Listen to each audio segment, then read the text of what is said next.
الرحمن الرحيم اللهم صل على محمد وآل محمد اللهم صل على محمد وآل محمد اللهم صل على محمد وآل محمد بسم الله الرحمن الرحيم عن جابر بن عبد الله الأنصاري أنه قال عن فاطمة الزهراء عليها السلام بنت رسول الله صلى الله عليه وآله قال سمعت فاطمة عنها قالت دخل على أبي رسول الله في بعض الأيام فقال السلام عليك يا فاطمة فقلت عليك السلام قال إني أجد في بدني ضعفا فقلت له أعيذك بالله يا أبتا من الضعف فقال يا فاطمة ائتيني بالكساء اليماني فبكيني به فأتيته بالكساء اليماني فبكيته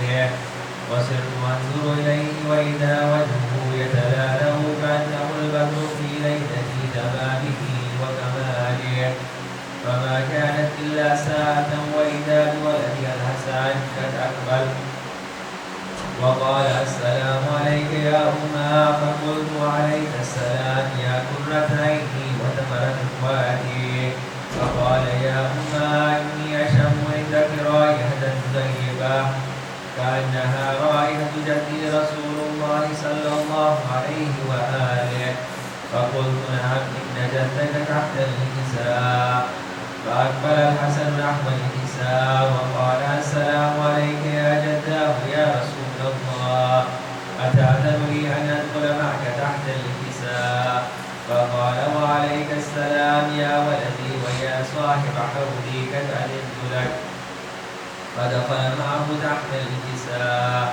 فما كانت إلا ساعة وإذا بولدي الحسين قد أقبل وقال السلام عليك يا أمه فقلت عليك السلام يا ولدي ويا قرة عيني وثمرة فؤادي فقال لي يا أمه إني أشم عندك رائحة طيبة كأنها رائحة جدي رسول الله صلى الله عليه وآله فقلت نعم إن جدك وأخاك تحت الكساء فدنا الحسين نحو الكساء وقال السلام عليك يا جداه والسلام عليك يا من اختاره الله أتأذن لي أن أكون معكما تحت الكساء فقال وعليك السلام يا ولدي ويا شافع أمتي قد أذنت لك فدخل معهما تحت الكساء فأكمل عند ذلك أبو الحسن علي بن أبي طالب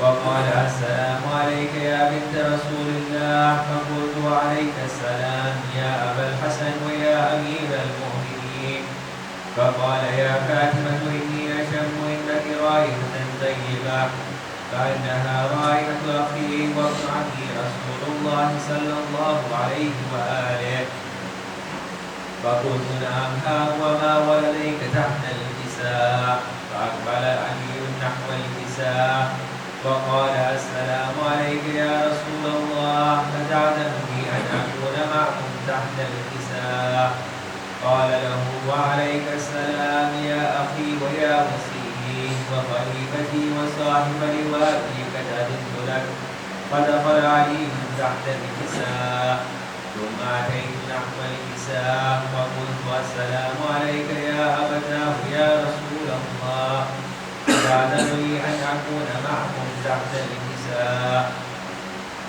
قال وعليك السلام يا بنتي ويا بدأتي قد أذنت لك فدخلت تحت الكساء فلما اكتملنا جميعا تحت الكساء أخذ أبي رسول الله بدرك الكساء وأومى بيده اليمنى إلى السماء وقال اللهم إن هؤلاء أهل بيتي وخاصتي وحامتي لحمهم لحمي ودمهم دمي يؤلمني ما يؤلمهم ويحزنني ما يحزنهم أنا هرب لمن هاربهم وسلم لمن سالمهم وعدو لمن عاداهم ومحب لمن أحبهم إنهم مني وأنا منهم فاجعل صلواتك وبركاتك ورحمتك غفرانك ورضوانك علي وعليهم واذهب عنهم الرجس وطهرهم تطهيرا.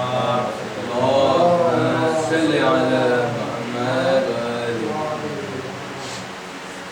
فقال الله عز وجل يا ملائكتي ويا سكان السماوات إني ما خلقت السماء مبنيا ولا أرضا منهيا ولا قمرا منيرا ولا شمسا مضيا ولا فلكا يدور ولا بحرا يجري ولا فلكا يسري إلا في محبة هؤلاء الخمسة الذين هم تحت الكساء. فقال الأمين جبرائيل يا ربي ومن تحت الكساء؟ فقال عز وجل هم أهل بيت النبوة ومعدن الرسالة هم فاطمة وأبوها وبعلها وبنوها. اللهم صل على محمد وآل محمد. فقال جبرائيل يا ربي يتعلن لي أن أحدث إلى الأرض ليكون معهم سادسا. فقال الله نعم قد أذنت لك. فهبط الأمين جبرائيل قال السلام عليك يا رسول الله. العلي الأعلى يقرئك السلام ويخصك بالتحية والإكرام ويقول لك وعزتي وجلالي إني ما خلقت السماء مبنيا ولا أرضا منهيا ولا قمرا منيرا ولا شمسا مضيا ولا فلكا يدور ولا بحرا يجري ولا فلكا يسري إلا لأجلكم ومحبتكم وقد أذن لي أن أدخل معكم فهل تعلم لي يا رسول الله؟ فقال رسول الله وعليك السلام يا أكيد وحي الله إنه نعم قد أذنت لك. فدخل جبرائيل معنا تحت الكساء فقال لأبيه إن الله قد أوحى إليكم يقول إنما يريد الله ليذهب عنكم الرجس أهل البيت ويطهركم تطهيرا. اللهم صل على محمد وآل محمد. فقال علي لأبي يا رسول الله أخبرني ما لجلوسنا هذا تحت الكساء من الفضل عند الله. فقال النبي صلى الله عليه وآله والذي بعثني بالحق نبيا واصطفاني بالرسالة نبيا ما ذكر خبرنا هذا في محفل من محافل أهل الأرض وفيه جمع من شيعتنا ومحبينا إلا ونزلت عليهم الرحمة وحفت بهم الملائكة واستغفرت لهم إلى أن يتفرقوا. فقال علي إذا والله فزنا وفاز شيعتنا ورب الكعبة. فقال النبي صلى الله عليه وآله ثانية يا علي والذي بعثني بالحق نبيا واصطفاني بالرسالة نجيا ما ذكر خبرنا هذا في محفل من محافل أهل الأرض وفيه جمع من شيعتنا ومحبينا وفيهم محموم إلا وفرج الله همه ولا مهموم إلا وكشف الله غمه ولا طالب حاجة إلا وقضى الله حاجته. فقال علي إذا والله فزنا وسعدنا وكذلك شيعتنا فازوا وسعدوا في الدنيا والآخرة ورب الكعبة. اللهم صل على محمد وآل کربلا سے پہلے رقیہ اجڑ گئی.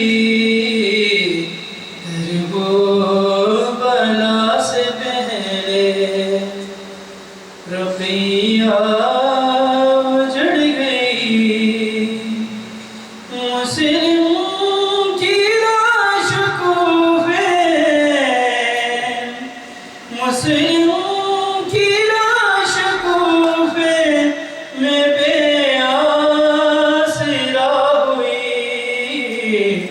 کربلا سے پہلے رقیہ اجڑ گئی کربلا سے پہلے کیا حال کر دیا ہے سفیر حسین کا زخموں سے چور چور ہے داماد مرتضیٰ پھر کوفہ رونے آئی ہے بیٹی رسول کی کربلا سے پہلے رقیہ اجڑ گئی کربلا سے پہلے لوگوں زیرہ کو بیچ کے دینا مجھے کفن مل جائے جب پسر میرے پہنچانا تم وطن مسلم کی پوری کوئی مسلم کی پوری کوئی وصیت نہ ہو سکی کربلا سے پہلے رقیہ اجڑ گئی کربلا سے پہلے مسلم ہے بے دیار کسی کو نہیں خیال کیا ہوگا کربلا میں کوفے میں جب ہے حال سید شہید ہوتا ہے ہنستے ہیں امتی کربلا سے پہلے رقیہ اجڑ گئی کربلا سے پہلے بیٹوں کو انتظار تھا وہ لوٹ آئیں گے بہنوں کی عید ہوگی گلے جب لگائیں گے بابا کے بدلے ان سے یتیمی گلے ملی کربلا سے پہلے رقیہ اجڑ گئی کربلا سے پہلے دو انگلیوں کے درمیان دیکھو تو بھائی جان خنجر گلے پہ کوفے میں مسلم کے رواں یہ بات رو کے غازی یہ بات رو کے غازی سے شبیر نے کہی کربلا سے پہلے رقیہ اجڑ گئی کربلا سے پہلے ایک عید کے قریب ہوئے باپ سے جدا ایک عید پر بہن کا بڑا گھر اجڑ گیا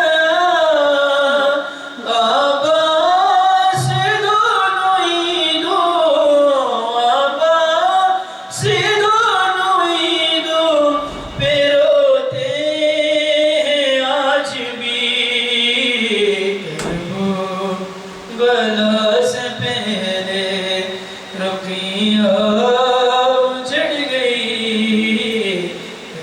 کربلا سے پہلے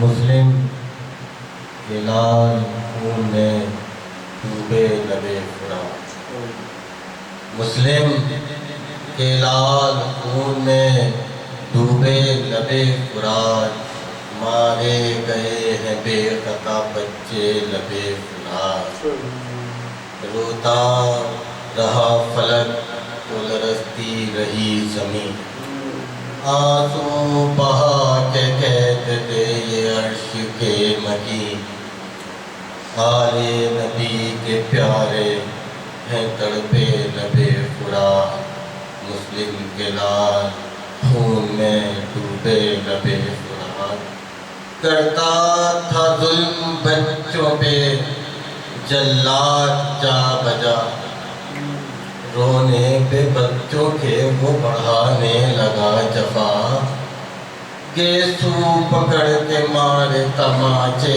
لبے فرات، مسلم کے لال خون میں ڈوبے لبے فرات، ہاتھوں میں رسی باندھ کے کھینچا جو زور سے، بچے گرے زمین پہ تو زخم آئے دونوں کے، پھر بھی کیے تھے شکر کے سجدے لبے فرات، کاٹا نہیں نے سر جو ہے بھائی کے سامنے، دریا بہا لہو کا ترائی کے سامنے، خون میں لگا ہے بھائی تڑپنے لبے فرات، کٹ کے گرا زمین کا ستارہ سجو وہ سر، مسلم کا چھوٹا لال یہ کہتا تھا دیکھ کر، کس جرم کی سزا میں یہ پاتے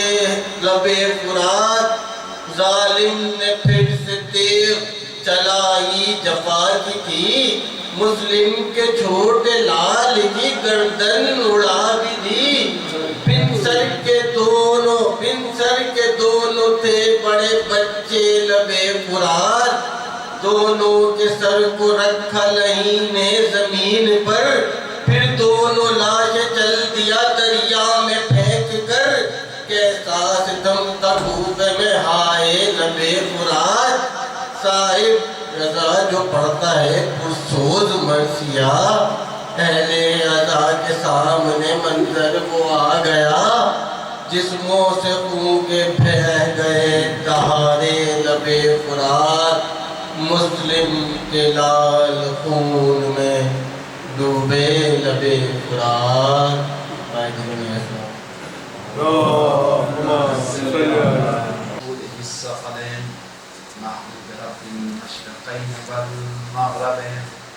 ولی الدارین امام القبلتین جد الحسن والحسین ابی القاسم محمد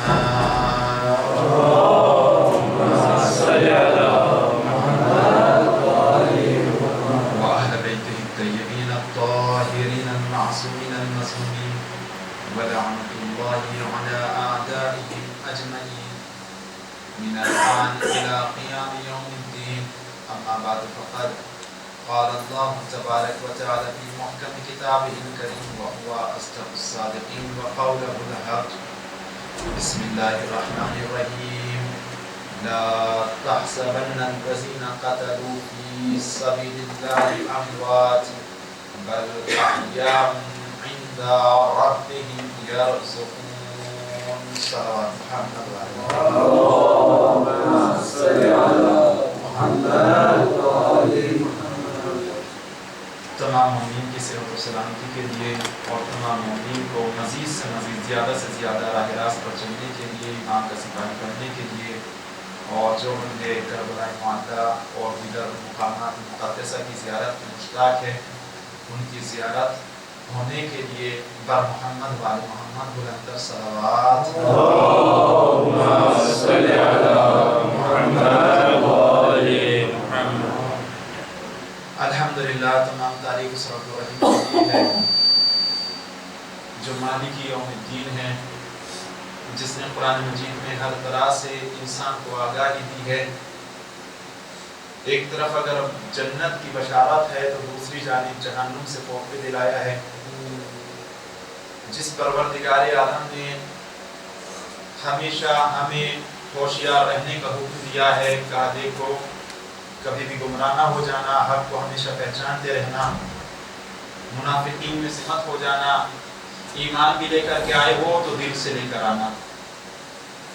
کیوں؟ کیونکہ خداوند عالم جو بظاہر ایمان لے کر کے آتے ہیں ان کے لیے تو خود قرآن مجید میں کہہ دیتا ہے یا ایھا الذین آمنوا آمنوا، اے وہ لوگ کہ جو ایمان لے کر کے آئے، ایمان لے کر کے آؤ.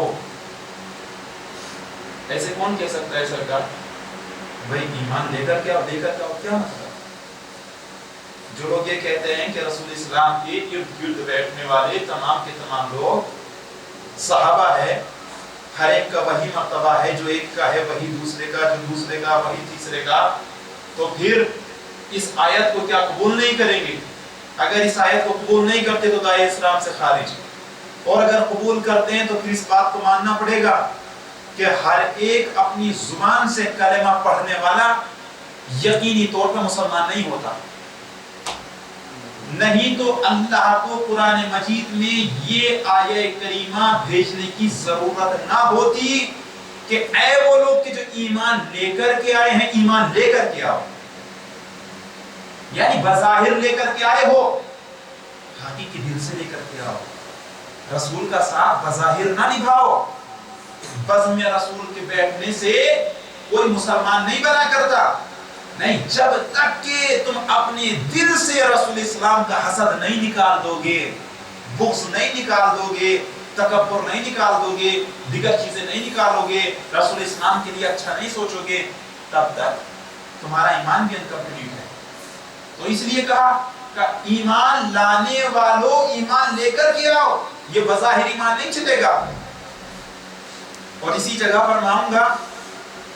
سب سے پہلے میں تھوڑی سی 2-3 باتیں بیان کر دیتا ہوں، چونکہ عرفے کے حوالے سے بھی مجھے کچھ بیان کرنا ہے.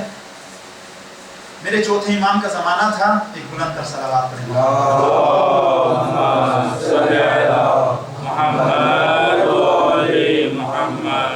آپ نے دیکھا کہ ایک شخص ہے کہ جو بھیک مانگ رہا ہے، جگہ جگہ پر جاتا ہے، بھیک مانگتا ہے، ہاتھ پھیلا دیتا ہے. امام نے دیکھا، دیکھنے کے بعد بہت زیادہ متعجب ہوئے اور اس شخص کے پاس پہنچے اور جانے کے بعد کہا اے بھائی تجھے شرم آنی چاہیے. کہا کیا ہوا؟ کہا تم آج کے دن بھی بھیک مانگ رہا ہے، جبکہ اللہ نے وعدہ کیا ہے آج کے دن جو شخص بھی مجھ سے سوال کرے گا میں اس کے سوال کو رد نہیں کروں گا. 365 دنوں کے اندر جو عظمت یقیناً شب قدر کی ہے وہ عظمت تو کسی رات کی ہے نہیں. اللہ نے وعدہ کیا ہے. چھٹے امام کا زمانہ تھا. ایک شخص آیا، امام فرما رہے تھے، مسجد کے اندر خطبہ دے رہے تھے. خطبے کے دوران ایک جملہ کہا من احیا لیلۃ القدر، جو بندہ بھی لیلۃ القدر میں عبادت کے ساتھ، دل کے ساتھ عبادت میں پوری رات گزارے گا، اللہ کی عبادت کرے گا، پروردگار عالم اس کے تمام تر گناہ صغیرہ و کبیرہ کو معاف فرما دے گا. غور کیجئے گا، اسی جملے پر لے کر کے جاؤں گا. امام زین العابدین علیہ السلام کیا فرما رہے چھٹے امام؟ اللہ اس کے تمام تر گناہ صغیرہ و کبیرہ کو معاف کر دے گا. جو اس کی دلی حاجت ہوگی وہ بھی قبول فرمائے گا. وہ مسئلہ الگ ہے کہ کبھی کبھی بائی چانس ہم کچھ مانگتے ہیں اور پروردگار عالم نہیں دیتا، تو اس کا مطلب یہ نہیں ہے کہ پروردگار عالم نے ہماری دعا کو قبول نہیں کیا. نہیں، پروردگار عالم جانتا ہے کہ ہمارے لیے یہی بہتر ہے، اس لیے پروردگار عالم کبھی بھی اپنے بندے کے حق میں غلط نہیں ہونے دیتا. کیوں؟ کیونکہ آپ اس کی عبادت کر رہے ہیں، اس سے مانگ رہے ہیں، آپ کا اس لیے برا نہیں ہونے دے گا. پروردگار عالم آپ سے زیادہ محبت کرتے ہیں. آپ کی ماں خداوند عالم نے ماں کو ایک مثال بنا کر کے دنیا میں بھیجا ہے. محبت کے بہت سی جگہ پر 100 ٹکڑے کیے گئے، بہت سی جگہ پر لکھا ہے 70 ٹکڑے کیے گئے. محبت کے 70 ٹکڑے کیے گئے اور دوسری جگہ 100 ٹکڑے کیے گئے. 100 میں سے ایک حصہ ماں کو دیا گیا ہے، باقی 99 حصے خداوند عالم کے پاس ہیں. جب ایک حصہ ماں کے پاس ہونے کے باوجود ماں اپنے بچے کی تمام تر خطاؤں کو بھول سکتی ہے تو وہ پروردگار عالم جو ماں سے 99% گنا زیادہ محبت کرتا ہو وہ پروردگار عالم اپنے بندوں سے کتنی محبت کرتا ہوگا. اس لیے ہمیں چاہیے اس پروردگار عالم کی حقیقی دل سے عبادت کرے. وہی امام علی علیہ السلام کی جملے کو مقابل اپنی نگاہوں کے سامنے رکھتے ہوئے کیا جملہ امام کا؟ خداوند عالم نہ میں تیری عبادت جنت کے لالچ میں کرتا ہوں اور نہ جہنم کے خوف سے کرتا ہوں. اللہ اکبر. میں نے تجھ کو لائق عبادت پایا ہے اس لیے میں تیری عبادت کرتا ہوں. ایک صلوات پڑھے محمد والے محمد.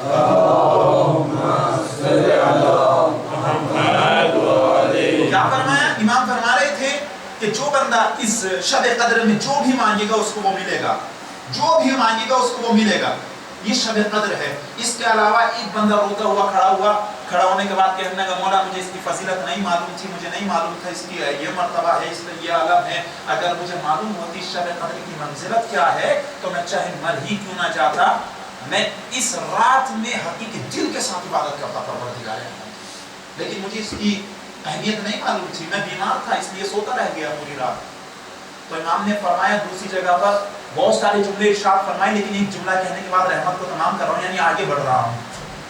ایک جملہ, بہت سارے جملے امام نے کہے کہ اگر ایسا تم اس شب قدر میں عبادت نہیں کر سکتے اور تم اس کا ثواب حاصل کرنا چاہتے ہو تو ایک کام کرو, اگر کوئی میرا چاہنے والا مل جائے اور وہ بھوکا ہو تو اس کو کھانا کھلا دینا.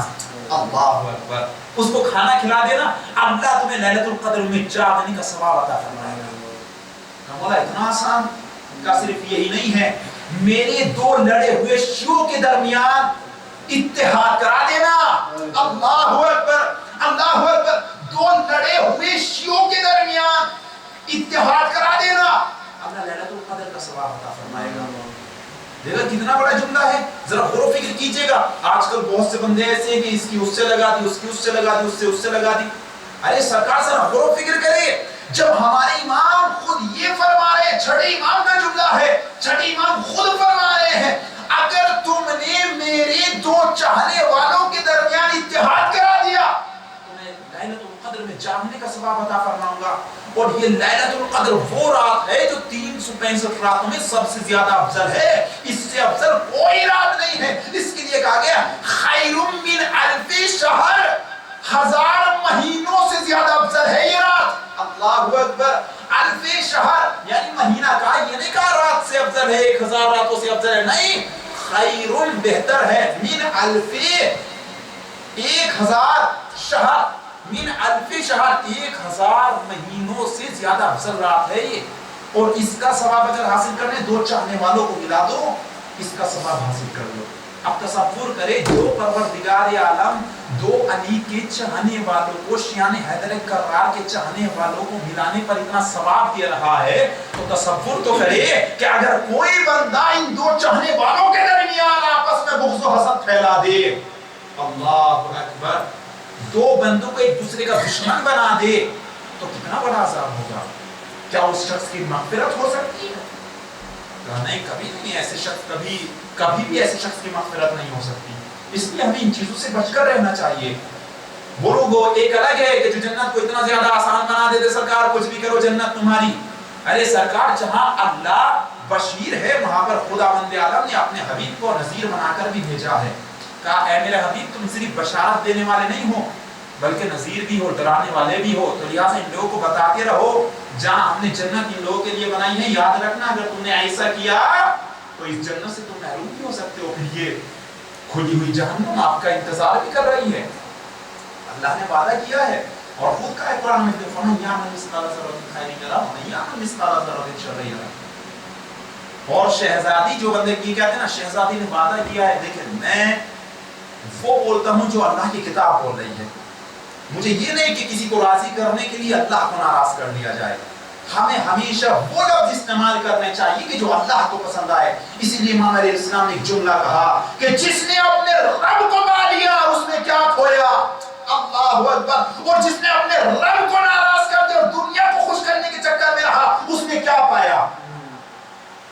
اگر تم دنیا کے اندر کچھ پانا چاہتے ہو تو اپنے رب کو راضی کرو, اور رب راضی اس وقت ہوگا جس وقت ہم ائمہ علیہ السلام کے فالوورز بن جائیں گے، ہمیں ہر ایک شے سے بچ کر کے رہنا ہے۔ انسان بڑے بڑے پہاڑوں سے ٹکر نہیں کھاتا، چھوٹی چھوٹی ٹھیکروں سے پتھر، چھوٹے چھوٹے ٹکڑوں سے ٹھوکر کھاتا ہے۔ اس لیے ہمیں ہر چیز سے بچ کر رہنا ہے۔ ہم امام کے چاہنے والے ہیں، ہمیں ضرورت نہ ہو ہم اپنے دل سے پکار کر کے کہیں ہم امام کے چاہنے والے، زبان سے پکار کر کہیں نہیں، بلکہ دنیا والے ہمیں دیکھ کر کے کہے دیکھو یہ امام کا چاہنے والا جا رہا ہے۔ اور سب سے بڑی افضلیت کی بات تو یہ ہے کہ امام خود کہے دیکھو یہ میرا چاہنے والا ہے۔ تو اسی طرح سے جس طرح سے اس رات کی عظمت ہے، بالکل اسی طرح سے امام نے فرمایا اگر کوئی بندہ شب قدر میں اپنے گناہان صغیرہ و کبیرہ کو معاف نہ کرا سکے وہ پورے سال کے سال اپنے گناہوں کو معاف نہیں کرا سکتا۔ پھر اس کے بعد ایک جملہ کہا لیکن ہاں ایک دن ہے عرفے کا دن، ہو سکتا ہے اس دن تمہارے گناہ معاف ہو جائے۔ اللہ، اس چیز سے ہم اس کی عظمت کا پتہ لگا سکتے ہیں کہ اس عرفے کی کیا اہمیت ہے۔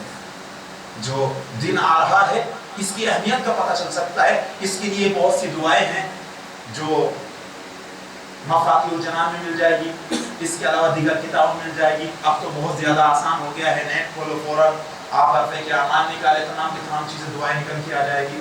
اور اس دن کے لیے بالخصوص اگر کوئی سید الشہداء کی زیارت پڑھے تو اس کا بے انتہا ثواب ہے۔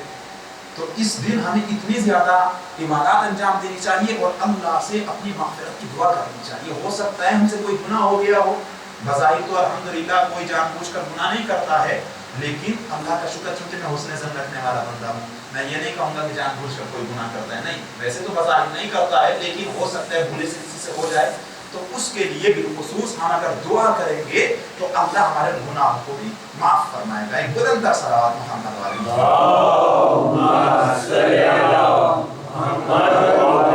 امام فرمانے مجھے تعجب ہے تجھ پر، چوتھے امام فرمانے مجھے تعجب ہے تجھ پر، عرفے کا دن ہے اور تو دوسروں کے لوگوں کے ہاتھ سامنے ہاتھ پھیلا رہا ہے، مجھے تعجب ہے تیرے اوپر، کیسا انسان ہے تو۔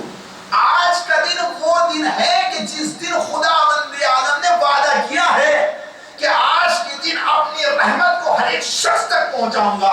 حق تو یہ ہے جو بچہ ابھی تک دنیا میں بھی نہیں آیا اس بچے تک میری رحمت جائے گی۔ اور یہی نہیں، اس سے بڑھ کر امام نے جملہ کہا کہ اس کی عظمت سمجھنے کے لیے بس یہی جملہ کافی ہے کہ شب قدر کے بعد اگر کوئی رات سب سے زیادہ افضل ہے تو یہ عرفے کا دن ہے۔ اگر شب قدر کے بعد کوئی دن افضل ہے تو یہ دن افضل ہے۔ اس میں عبادت خدا انجام دینی چاہیے، زیادہ سے زیادہ نیک افعال انجام دینے چاہیے۔ اور دوسری چیز جو متصل ہے بالخصوص آج کی شب سے وہ ہے جناب مسلم بن عقیل۔ تھوڑا سا میں بیان کرتے ہوئے آگے چلوں گا، مجھے آج داد و تحصیل نہیں چاہیے بلکہ تھوڑی سی تاریخ بیان کرنی ہے، اس کے بعد رحمت کو تمام کر دینا ہے۔ سب سے پہلے آ جائیے گا امام حسین علیہ السلام نے خراج کیوں کیا، مدینے سے کیوں نکلے، کیا اس سے پہلے بھی کبھی کسی نے ہجرت کی؟ کہا جی ہاں بالکل، کس نے کی؟ رسول اسلام نے کی ہے۔ کس کی وجہ سے کی؟ کفار قریش کی وجہ سے کی، یعنی کہ کچھ تھے ایسے مسلمانوں کے بھید میں کہ جو اپنے آپ کو مسلمان کہہ رہے تھے، اور وہ لوگ رسول اسلام کو قتل کرنے کا پروپیگنڈا اور ان کو قتل کرنے کی سازش کر رہے تھے۔ تب پروردگار عالم نے حکم دیا اپنے حبیب کو، اے میرے حبیب آج کی شب آپ ہجرت کر جائیں۔ یہ تھی پہلی ہجرت جو رسول اسلام نے دین کی خاطر کی، اور یہ تھی دوسری ہجرت، انہی کی اولاد نے، کفار قریش کی اولاد نے، ان کی نسلوں نے جب دین اسلام کو اور زیادہ ختم کرنے کی کوشش کی، اور جس وقت معاویہ اس دنیا سے گزرا تو اس وقت یزید تخت کے اوپر بیٹھا، یزید تخت کے اوپر بیٹھنا تھا کہ اس نے فوراً مدینے میں خط پہنچایا کہ حسین سے بیعت لی جائے۔ سب سے پہلا یزید نے ولید کو لکھا حسین سے بیعت لی جائے، ولید نے اس خط کو پڑھا، پڑھنے کے بعد فوراً قاصدوں کو بھیجا، سپاہیوں کو بھیجا، کہا جاؤ حسین کو بلا کر کے لے کر جاؤ۔ حسین اپنے خیمے میں موجود تھے میرے آقا، قاصد خیمے میں، خیمے کے باہر دق الباب کیا، باہر آئے کچھ بندے، کہا جی کیوں آئے ہو؟ کہا ولید نے حسین کو بلایا ہے۔ امام حسین علیہ السلام فوراً چلنے کی تیاری کی، لیکن شہزادی زینب کہ جو قدم قدم پر بھائی کا ساتھ دیتی ہے، جو ہر ایک جگہ پر بھائی کے اوپر اپنی نظر کرم رکھتی ہے، ہر جگہ پر بھائی سے محبت کرتی ہے، جس نے کبھی بھی اپنے بھائی کو تنہا نہیں چھوڑا، چاہے وہ بچپن کا زمانہ ہو یا وہ وقت آخر کا زمانہ ہو۔ اس زینب نے دیکھا کہ کچھ قاصد آئے، کچھ سپاہی آئے تھے اور میرا بھائی دربار کی جانب جا رہا ہے۔ فوراً شہزادی زینب بے چین ہوئی، بھیا کے پاس آئی، بھیا مجھے کچھ صحیح نہیں لگ رہا ہے، یہ بتایا آپ جا کہاں رہے ہیں؟ کہا میری بہن زینب مجھے ولید نے دربار میں بلایا ہے، مجھے وہاں جانا ہے۔ بھیا میں جانتی ہوں انہوں نے کتنے زیادہ ظلم اٹھائے ہیں، بھیا تنہا نہیں جانے دیں، تنہا نہیں جانے دیں۔ فوراً آواز دی، میرے بھیا عباس، عباس کو آواز دی، اے بنی ہاشم کے جوانوں کہاں ہو؟ میرا بھائی دربار جا رہا ہے، میرے بھائی کا ساتھ دو۔ بس فوراً بنی ہاشم کے جوان فوراً تیار ہوئے اور آقا حسین علیہ السلام کے ساتھ ساتھ چل رہے۔ امام حسین علیہ السلام کے اندر جرأت دیکھی گا، جرأت کتنی بہادری تھی۔ جب سب چلے ہیں دربار میں تو اس وقت دربار سے باہر مولا حسین نے اپنے بھائی عباس کو یہ کہہ کر کے روک دیا، بھائی عباس ہم جنگ کرنے کے لیے نہیں جا رہے ہیں، یہ نانا کا شہر ہے، بھئی عباس تم یہی رکو، میں دیکھتا ہوں آخر ولید نے بلایا کیوں ہے۔ مولا حسین اندر گئے، سب کو باہر روک دیا اور ایک جملہ کہا، اگر میری آواز کو بلند پاؤ تو فوراً دربار کے اندر داخل ہو جانا، یہ جملہ کہا اور یہ کہہ کر کے مولا حسین اکیلے دربار کے اندر گئے۔ ولید نے اس وقت کہا کہ معاویہ اس دنیا سے گزر گیا ہے اور اب اس کی جگہ پر یزید بیٹھا ہے۔ سب سے بڑا ظلم تو یہی کر کے گیا تھا کہ اپنی جگہ پر یزید کو بٹھا کر کے گیا۔ جبکہ صلح میں کیا ہوا تھا؟ امام حسن علیہ السلام سے جو صلح ہوئی تھی، یہ بالخصوص بچوں کے لیے میں بیان کر رہا ہوں تاکہ بچوں کو پتا چلے کہ آخر کے معاویہ کے پاس کس طریقے سے حکومت پہنچی اور یزید کیسے بیٹھا اس حکومت کے اوپر۔ جس وقت یہ معاویہ نے جنگ کرنے شروع کی امام حسن علیہ السلام سے اور قرآن مجید کو نیزوں کے اوپر بلند کیا، تو اس وقت کچھ ایسے مسلمان تھے جو بظاہر یعنی کہ قرآن مجید کو دیکھتے ہوئے گمراہ ہو گئے اور وہ کہنے لگے ہم اپنے بھائی مسلمانوں سے جنگ نہیں کریں گے چونکہ وہ قرآن مجید کو بلند کر رہے ہیں۔ جبکہ امام حسن علیہ السلام نے ان سے کہا کہ دیکھو اس وقت وہ ظاہری قرآن کو اپنے نیزوں کے اوپر بلند کیے ہوئے ہیں، اس وقت تمہارے سامنے قرآن ناطق کھڑا ہوا ہے جو تمہیں بتا رہا ہے، وہ تمہیں گمراہ کر رہے ہیں، ان کی جانب نہ جاؤ۔ لیکن لوگوں نے امام حسن علیہ السلام کا ساتھ چھوڑا اور امام حسن علیہ السلام کے ساتھ بہت کم بندے بچے۔ امام حسن علیہ السلام نے حکومت کے ساتھ ساتھ دین کو بچانے کے لیے اس وقت صلح کی، چونکہ اس کا مشن یہ تھا کہ حکومت کو حاصل کیا جائے کسی بھی طرح سے، اور اس جگہ پر صلح ہوئی تھی۔ مختصر کر کے بیان کر رہا ہوں، ایسے ہسٹری بہت لمبی چوڑی ہے۔ اس وقت اس لیے صلح میں یہ لکھا گیا، کہا کہ معاویہ کے بعد یہ حکومت امام حسن علیہ السلام کی جانب پلٹ کر کے آ جائے گی، اور اگر امام حسن نہ ہوئے تو آپ کے بھائی حسین کو یہ حکومت ملے گی۔